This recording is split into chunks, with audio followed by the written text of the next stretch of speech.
जिला जयपाटଣା थाना अंतर्गत पाबली गाँवर गोटे किराना दुकान सह लाखबाहाली प्राथमिक विद्यालय रे गत विलंबित राति रे चोरी अभियोग होईछि। सेहीपरि गतकाली सकाळ 9 घंटा समय रे कलमपुर थाना अंतर्गत बांडिगारू एक होंडा बाइक चोरी मध्य हेइथिबार जणा पड़िथिला। पाबली गाँवर गोटे किराना दुकान सह लाखबाहाली प्राथमिक विद्यालय रे गोटे दिन रे 3टी स्थान रे चोरी हेइथिला। चोर माने किराना दुकान रु आलू, चीनी, साबुन, सर्फ, तेल, मसला, ठंडा पानीय भली हाराहारी 30,000 टंकार सामग्री सह 5,000 टंका नगद नैथिले। लाखबाहाली प्राथमिक विद्यालय 20 केजी चाउल सह 3 ट्रे अंडा नैछंती। ए नेई जयपाटଣା थाना अधिकारी शेषदेव बेहेरा सह टीम तदंत आरंभ करिसेंती। प्राथमिक तदंतरु स्थानीय अंचल रे किछि असाधु युवक तथा मद्यप सामिल रहिथिबा संदेह सृष्टि होईछि। तेबे ए दिगरे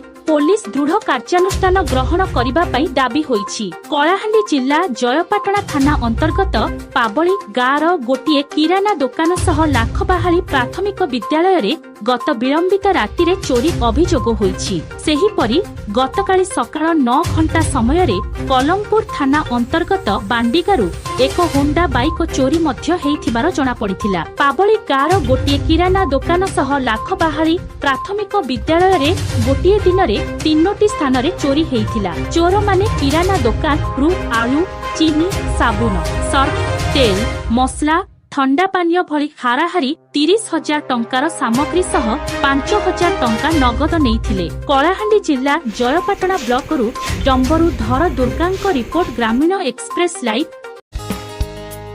आमो चैनल को लाइक एवं शेयर करंतु। ग्रामीण एक्सप्रेस लाइव गाँव रे हेउ बा सहर रे सर्वदा आपणक साथी रे।